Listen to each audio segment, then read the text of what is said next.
Okay, so I have a problem with the dashboard of my Vito W639, VITO 115 CDI from 2004. For example, the ABS light is blown, so I have to replace the ABS light because it doesn't turn on and it goes off and it does the check, okay? Therefore, I deduce that it's blown. Just replace a bulb. But to replace a bulb you have to remove the dashboard. How do you remove the dashboard? Well, to remove the dashboard, the first thing we have to do is disconnect the battery, okay? To disconnect the battery, we have to access the cover here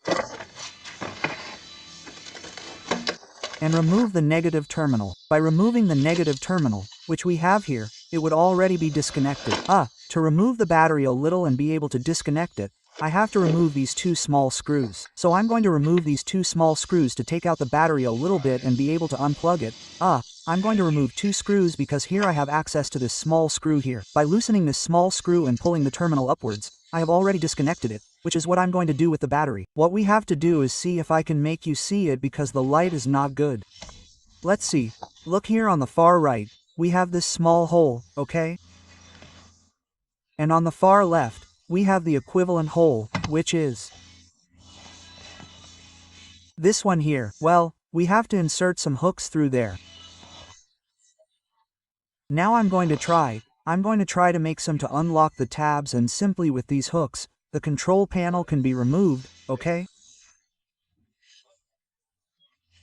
The clock panel, and then simply by disconnecting the connectors that connect it to the rest of the electrical circuit, we would have it out.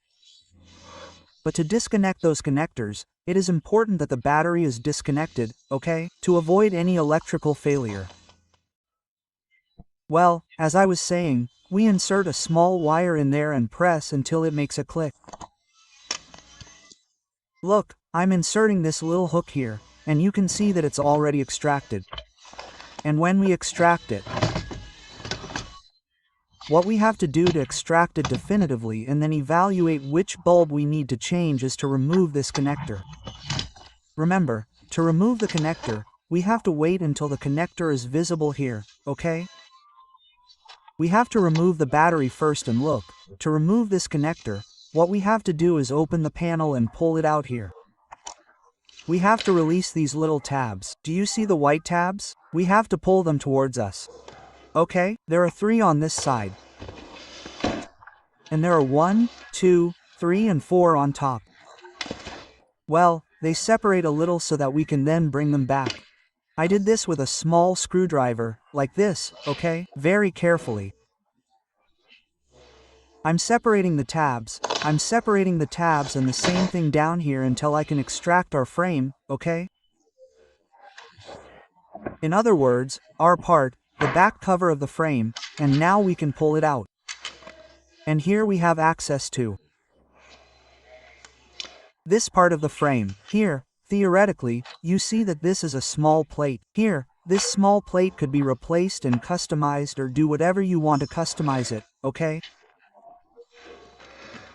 But to extract the plate from its white casing, we have to do a fairly delicate operation, which is to remove the corresponding needles, okay? See what their position is and then put them back in. Do you see? Here it is at the top. We will have to put it at the top. This one here is at the top. And this one is theoretically here at the top. And once it is at the top, you have to extract them very carefully towards the outside. Do you see? That's how you extract it. 1. Very carefully. 2.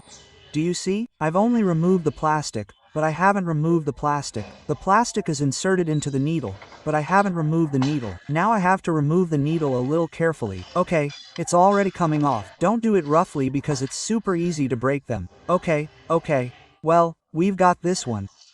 Now I'll have to put the little cover on here and we're left with the needle over there, which I don't remember very well how it went. Let's see how it works. Maybe it's not even necessary. We've brought those needles. Now releasing these little tabs here. Do you see? These ones here, pulling them out a little bit to release them. We also pull them out a little bit from here. Now we can, with a little care by doing it here very gently, this needle also comes off, which is the needle of the speedometer. Okay. Excuse me, I'm doing something, do you see? Here we have the needle of the speedometer, that is, the speedometer. That's there, the gadget. Then to put it in, it's going to be a bit of an odyssey, but hey, no, man, it's not that complicated. We have the little hole there, and when we put it in, we have to try to make the little hole match here, and that's it, okay? And so in the end, it doesn't have lights like I thought they were going to be normal lights, and since it's an integrated board, what it has are LEDs. So if the LED is blown, what you have to do is send it in. Either we do it or someone else does it. I don't dare because I'm not sensitive enough to solder and desolder an integrated circuit, or you can simply send it in to have the LED soldered, and they'll solder you a suitable LED. You have to see which light turns on. Place it here with the corresponding box, which one turns on, okay? And then solder the appropriate LED, okay? Ah,